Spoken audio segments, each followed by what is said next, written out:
داعشی صرف ایک کام کر دیتے ہیں، ہمارے علماء نے اس کی سند جواز پیش کیا ہوا۔ جو کام داعشی تکفیری جا کر خود کو اڑا دیتا ہے جنت کے لیے اور کی طلب میں، اس کے اندر یہ اسپرٹ ڈالا کس نے؟ بسم اللہ والصلاة والسلام علی رسول اللہ وآلہ ومن والہ۔ بسم اللہ الرحمن الرحیم۔ السلام علیکم ورحمۃ اللہ وبرکاتہ۔ پاکستان کے صوبہ خیبر پختونخوا کے شہر باجوڑ میں جمعیت علماء اسلام مولانا فضل الرحمان صاحب کا جو گروپ ہے، اس کے ورکرز کنونشن میں ایک خودکش دھماکہ ہوا، جس کے نتیجے میں بے گناہ لوگ مارے گئے۔ اب تک کی اطلاعات کے مطابق 80 سے زیادہ لوگ شہید ہوئے ہیں، جاں بحق ہوئے ہیں، اور سینکڑوں لوگ وہاں پر زخمی ہیں، جس میں بڑے، بچے، جوان سب لوگ شامل ہیں۔ بے گناہ لوگ اس میں مارے گئے ہیں، ناحق قتل ہوا ہے۔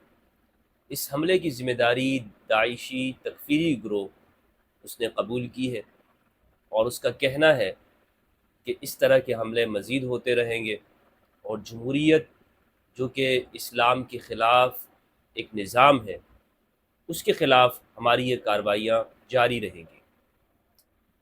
اس حملے کی سب مسالک نے بلا تفریق سب نے ہی اس کی مذمت کی ہے۔ میں بھی اس حملے کی پرزور الفاظ کے اندر مذمت کرتا ہوں۔ داعشی تکفیری خارجی گروہ کا اسلام سے کوئی تعلق نہیں ہے، اگرچہ یہ جن تعلیمات کی بنیاد پر یہ سارا کچھ کر رہے ہیں، بے گناہوں کا خون کرتے ہیں، یہ اپنے آپ کو مسلمان کہتے ہیں، اور ان کی تعبیرات وہی ہیں، ان کی کڑیاں دراصل تاریخ میں جا کر کسی جگہ پر ملتی ہیں، جس کا ہم نے جائزہ لینا ہوگا۔ مفتی تقی عثمانی صاحب نے اس حملے کی مذمت کی اور اس پر ایک بیان جاری کیا ہے۔ میں تقی عثمانی صاحب کے ساتھ بالکل متفق ہوں ان کی اس بات کے اندر کہ افسوس کی بات ہے جو لوگ اسلام کے نفاذ کی بات کر رہے ہیں، شریعت کے نفاذ کی، وہی لوگ مسلمانوں کو قتل کر رہے ہیں۔ تقی عثمانی صاحب کی اس بات سے میں بالکل متفق ہوں، کوئی اختلاف نہیں، لیکن مفتی تقی عثمانی صاحب کو میں ایک بات یاد دلانا چاہتا ہوں، اور جب تک ہم اس غلطی کو سدھاریں گے نہیں، اس بات کو قبول نہیں کریں گے، تو ہم تکفیر کے جن سے جان نہیں چھڑا سکتے۔ اس طرح کی کارروائیاں جو دہشت گردی ہے، جو اسلام کے نام پر ہو رہی ہیں، اس کی صرف مذمت کر دینا کافی نہیں ہوتا، بلکہ اس کی جڑ میں اور تہ میں جانا ضروری ہے کہ ہم سے آخر کون سی غلطیاں ہوئی ہیں، چاہے وہ فقہ کے نام پر ہو یا احادیث کی غلط تعویلات ہوں، اور غیر جانبداری کے ساتھ ہمارا تجزیہ نہ کرنا ہو، جانبداری سے کام لینا ہو۔ دراصل کچھ غلطیاں ہیں جو ہمارے علماء سے ہو رہی ہیں، جو اس کو وہ قبول نہیں کرتے ہیں، اور اس پہ بڑی ضد کے ساتھ یہ لوگ ڈٹ جاتے ہیں، اور جو شخص حق کی بات کرتا ہے، ہمارے یہ علماء سب اس کے خلاف ہو جاتے ہیں، اسے رافضی کہتے ہیں، اس کی تکفیر کرتے ہیں۔ تو سوچنے کی بات ہے پھر داعش کے اس عمل کے اندر اور ہمارے ان علماء کی خاموشی میں اور ان کے اس رویے میں ان لوگوں کے ساتھ جو حق سچ بیان کرتے ہیں کیا فرق ہو گیا؟ کوئی فرق نہیں رہتا ہے۔ داعشی صرف ایک کام کر دیتے ہیں، ہمارے علماء نے اس کی سند جواز پیش کیا ہوا۔ جو کام داعشی تکفیری جا کر خود کو اڑا دیتا ہے جنت کے لیے اور کی طلب میں، اس کے اندر یہ اسپرٹ ڈالا کس نے؟ اس کو یہ سرٹیفکیٹ دیا کس نے کہ جا کے بے گناہوں کو قتل کر دو؟ سوچنے کی بات ہے۔ ایک شخص دین سے نکل گیا، مرتد ہو گیا، یہ لوگ خارج ہیں اسلام سے، مرتدین ہیں، یہ سارے تکفیری فتوے دوسروں کو مسلک کی بنیاد پر مذہب اسلام سے نکالنا، یہ کس نے دیے؟ فقہ کے نام پر کتابوں کے اندر یہ چیزیں، یہ زہر بھرا کس نے ہوا؟ سوچنے کی بات ہے۔ داعشوں نے جو کچھ شام و عراق میں کیا سب آپ کے سامنے ہے۔ ہمارے یہ علماء خاموش رہے اس زمانے میں، بلکہ یہ تو یہاں سے بندے جاتے تھے وہاں پر، ان کا باقاعدہ استقبال ہوتا رہا ہے ترکی میں، اور یہ ان تفصیلات میں آپ کے سامنے نہیں پڑھوں گا، سب کچھ گوگل کے اوپر موجود ہے، آپ دیکھ سکتے ہیں۔ اس زمانے میں جب ایزدیوں کو عراق میں لونڈیاں اور باندیاں بنایا جا رہا تھا تو یہ لوگ خاموش تھے، چپ تھے۔ جب شام و عراق کے اوپر دولت اسلامیہ کا جھنڈا لہرایا جا رہا تھا تو یہ تو فضائل بیان کر رہے تھے، پھر بعد میں کہتے ہیں کہ جناب ہمارا ان سے کوئی تعلق نہیں۔ کس طرح آپ کا ان کے ساتھ تعلق نہیں؟ آپ کی خاموشی اس بات کی غماز ہے کہ ان کی اس حرکتوں کو آپ نے کبھی بھی کنڈیم نہیں کیا جو انہوں نے شام و عراق کے اندر بے گناہوں کے ساتھ کیا۔ وہاں پر اس زمانے میں آپ خاموش تھے۔ اگر داعش شام و عراق میں کامیاب ہو جاتی تو تقی عثمانی صاحب ہی وہاں پر جاتے اور ان کو کہتے کہ اسلامک بینکنگ کا طریقہ یہ بھی ہے، اس کو بھی ایڈ کر دو۔ یہ سارے اس وقت میں پاکستان میں خاموش تھے، بلکہ یہاں پر بڑی بڑی ریلیاں نکلتی تھی، شامی حکومت کے خلاف نکلتی تھی، اور ایک لفظ بھی یہ لوگ داعش کے خلاف بات نہیں کرتے تھے۔ اب وہی داعش سب کو مار رہی ہے اور یہ سب کہہ رہے ہیں کہ جی ہم مذمت کرتے ہیں۔ بابا جب تک امت مسلمہ اس حوالے سے کوئی متفقہ فتویٰ نہیں جاری کرے گی، متفقہ لائے عمل، آپ کیسے کہہ سکتے ہیں کہ ہم مسلمان ایک ہیں اور ہم ان حملوں کی مذمت کرتے ہیں؟ اگر آپ کہتے ہیں کہ یہ حملے غلط ہیں تو جاری کیجئے فتویٰ کہ اسلامک ریاست کے خلاف، مسلمانوں کی اجتماعیت کے خلاف خودکش حملے کرنا حرام ہے اور یہ لوگ کافر ہیں، ان کا اسلام سے کوئی تعلق نہیں ہے۔ اس وقت تو آپ خاموش ہیں، کوئی فتویٰ آپ کی جانب سے نہیں نکلتا، بس جی مذمت کرتے ہیں۔ تاریخی بات جس کے ساتھ یہ کڑیاں جڑی ہوئی ہیں، میں آپ سے پہلے ہی کہہ چکا ہوں کہ میں اس حملے کی مذمت کرتا ہوں، ہر بے گناہ کی، چاہے اس کا تعلق کسی بھی مذہب سے کیوں نہ ہو، بے گناہ مارا جائے، چاہے وہ غیر مسلم کیوں نہ ہو، جو مسلم ریاست میں رہتا ہے پاکستان میں، وہ یہاں کا برابر کا شہری ہے۔ ہر دل رکھنے والا شخص وہ اس حملے کی مذمت کرے گا۔ جمعیت علماء اسلام کے ساتھ آپ کے سیاسی اختلافات ہو سکتے ہیں، مولانا فضل الرحمان صاحب کے ساتھ آپ ان کو کچھ بھی کہیں، لیکن ان کے لوگ جو ورکرز کنونشن میں مارے گئے ہیں، شہید ہیں، بے گناہ ہیں، ان کا کوئی جرم نہیں تھا کہ انہیں جا کے اڑا دیا گیا، کوئی جرم۔ میں مولانا فضل الرحمان صاحب سے تعزیت کا اظہار کرتا ہوں اور ان کے شہداء کے لواحقین کے ساتھ پوری دلی ہمدردی ہے میری، جیسے میرے بھائی ہوں اس حملے میں شہید ہوئے ہمارے گھر، اس طرح میری ہمدردی ہے ان کے ساتھ۔ لیکن میرے بھائیوں، میں اپنے دیوبندی بھائیوں سے گزارش کرنا چاہتا ہوں، اپنے دیگر افراد سے، دیگر حضرات سے، کہ جنہوں نے کسی وقت میں جا کر دوسرے ملکوں میں جہاد کے نام پر تحریکوں میں حصہ لیا، آج افغانیوں سے جا کے آپ پوچھ لیں وہ آپ کو کس نظر سے دیکھتے ہیں۔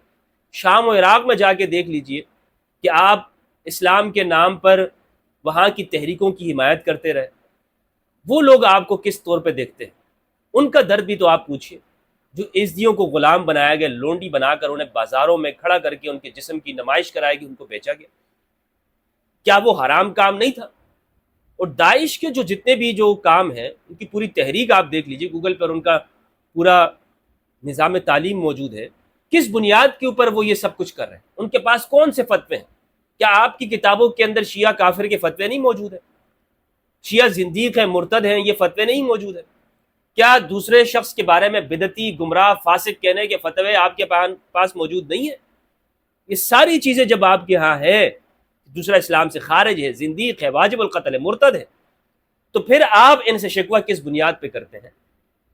سیاسی مخالفت کی وجہ سے جو فتوے لگائے گئے، تاریخ کے اندر اس چیز سے بھری ہوئی ہے، ان بنیادوں پر دوسرے مسلمانوں کو دائرہ اسلام سے خارج کیا گیا۔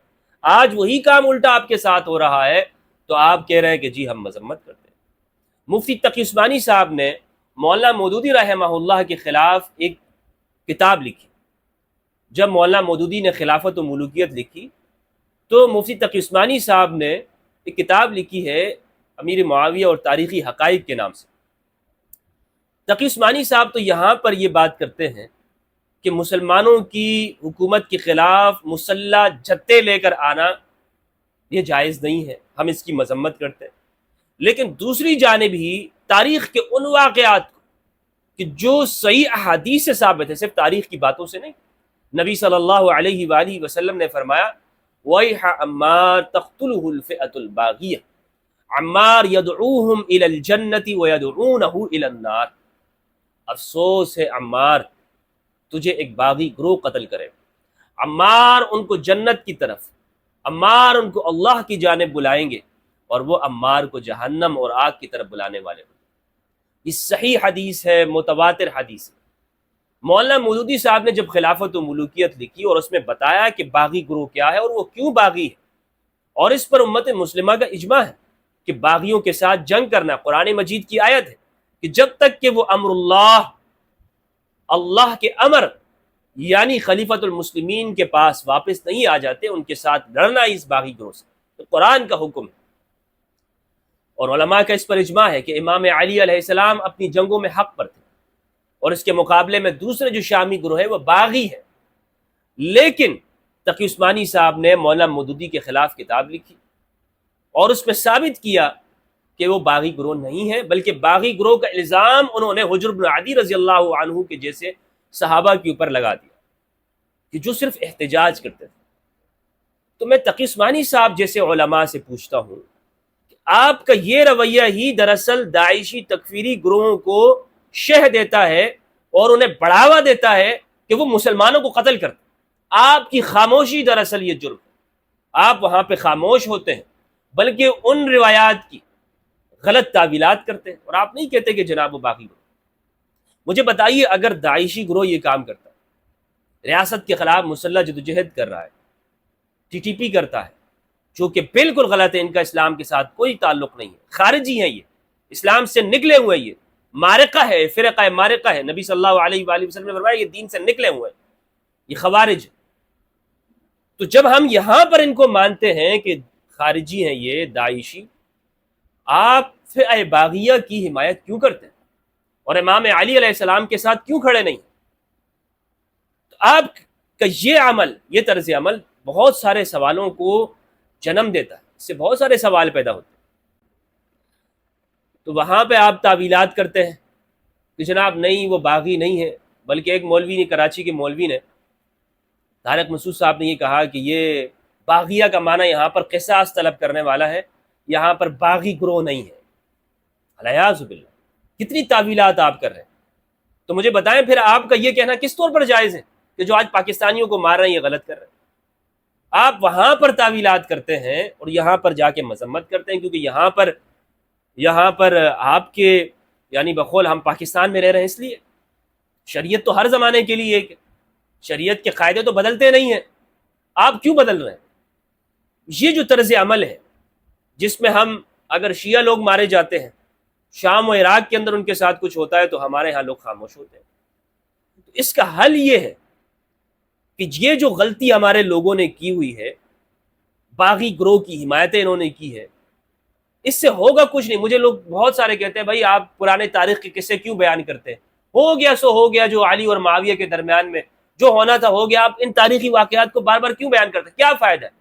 دنیا چاند پہ چلی گئی ہے، انگریز ادھر ستاروں پہ کمندر ڈال رہے ہیں، آپ ابھی تک مولا علی اور معاویہ کی ان جنگوں کے مطلب پھنسے ہوئے ہیں۔ بھائی ہو گئی ہیں، ختم بات، تلک امۃ قد خلت لہا ما کسبت، وہ ایک امت تھی گزر گئی۔ اس سوال کا جواب اسی باجوڑ کے حملے کے اندر پوشیدہ ہے کہ اگر آپ اس چیز کو حل نہیں کریں گے، وہ ایک غلطی ہے، وہ پھر انڈے بچے وہ دے رہی ہے، وہاں سے وہ غلطی ہو گئی ہے، وہ ریاضی کا قاعدہ ہے کہ اگر ایک غلطی ہو جائے تو پھر وہ آگے اسی طور پہ چلتی رہتی ہے۔ اگر آپ نے 2+2 نہیں کیا بلکہ 2+5 کیا تو پھر آگے جتنا بھی آپ کریں گے اسی طرح حساب غلط ہوتا جائے گا۔ تو یہ حساب آپ نے غلط کیا یہاں پر میرے بھائی مفتی تقی عثمانی صاحب، یہاں سے اگر آپ حساب درست کر دیتے، آپ کہتے کہ ریاست کے خلاف وہ گروہ نکلا تھا، وہ باغی گروہ ہے، تو پھر آج کسی کو جرت نہیں ہوتی کہ وہ تعویل کر کے مسلمانوں کو قتل کرتا۔ یہ جتنے بھی لوگ تعویل کر رہے ہیں دراصل انہیں آپ نے ہی دلائل کے انبار لگا کے دیے ہوئے ہیں۔ بابا یہ آپ کی بغاوت نہیں ہے، آپ تو صحیح اسلام کا کام کر رہے ہیں، جس طرح کہ اس باغی گروہ نے کیا تھا قصاص عثمان کے مطالبے کے اندر۔ تو یہ غلطی، اس کو سدھارنا ضروری ہے۔ اسی وجہ سے میں یہ جو اس پورے ایشو کو میں نے اٹھایا ہے، اس کی وجہ یہ، اور مولانا مودودی صاحب نے بھی اسی لیے اٹھایا تھا کہ جمہوریت لوگوں کے سمجھ میں آ جائے، اور اسلامی نظام کیا ہوتا ہے یا سسٹم کیا ہے، ریاست کیا ہے، اس کے مقابلے میں آنے والے لوگ وہ باغی کیوں کہلاتے ہیں۔ اگر آپ نے یہاں سے غلطی سدھاری نہیں ہے تو یہ غلطیاں آپ کے پھر انڈے بچے دیتی رہیں گی، اور اس کا خمیازہ امت مسلمہ کو سب کو بھگتنا پڑے گا بلا تفریق، سب اس کی ضد میں آئیں گے۔ اس لیے اس طرح کا ہر عمل اس کی مذمت ہونی چاہیے، خواہ یہ عمل کسی نے مولا علی کے خلاف کیا ہے وہ باغی گروہ ہے نبی صلی اللہ علیہ وآلہ وسلم کی زبان پر، یا وہ آج کوئی کر رہا ہے، ان میں کوئی فرق نہیں ہے، یہ باغی گروہ ہے، خوارج ہیں یہ، ان کا اسلام سے کوئی تعلق نہیں۔ آپ کو فتویٰ دینا ہوگا، سب علماء جمع ہو جائیں، سب علماء جمع ہو کر یہ کہیں کہ جناب یہ خوارج ہیں، تکفیری ہیں، اور جو پچھلے زمانے میں جنہوں نے خروج کیا تھا امام علی علیہ السلام کے خلاف وہ بھی باغی گروہ ہیں۔ یہ جو حمایتیں آپ نے کی ہیں، کتابیں لکھی ہیں، یہ رویہ درست نہیں ہے، اس سے آپ کو معافی مانگنی چاہیے۔ اللہ سبحانہ و تعالیٰ سے دعا ہے کہ پروردگار ملک پاکستان کو امن کا گہوارہ بنائے، خوارج اور تکفیریوں کو نیست و نابود کرے۔ یہ اسلام کے دشمن ہے، یہ پاکستان کے دشمن ہے، وطن عزیز کے دشمن ہے، یہ ان کا اسلام سے کوئی تعلق نہیں۔ یہ مسلمان ہیں، میں مسلمان اس اعتبار سے کہہ رہا ہوں کہ ان کے پاس سارے دلائل، خود کو مسلمان کہتے ہیں، لیکن یہ اسلام سے نکلے ہوئے ہیں، اور پاکستانی ریاست کو اس جیسے گروہ سے جو وائلنس کرتا ہے، جو تشدد کے ذریعے سے شریعت نافذ کرنا چاہتا ہے اور جمہوریت کو کفر کہتا ہے، ایسے گروہ کے ساتھ سختی کے ساتھ نمٹنا چاہیے۔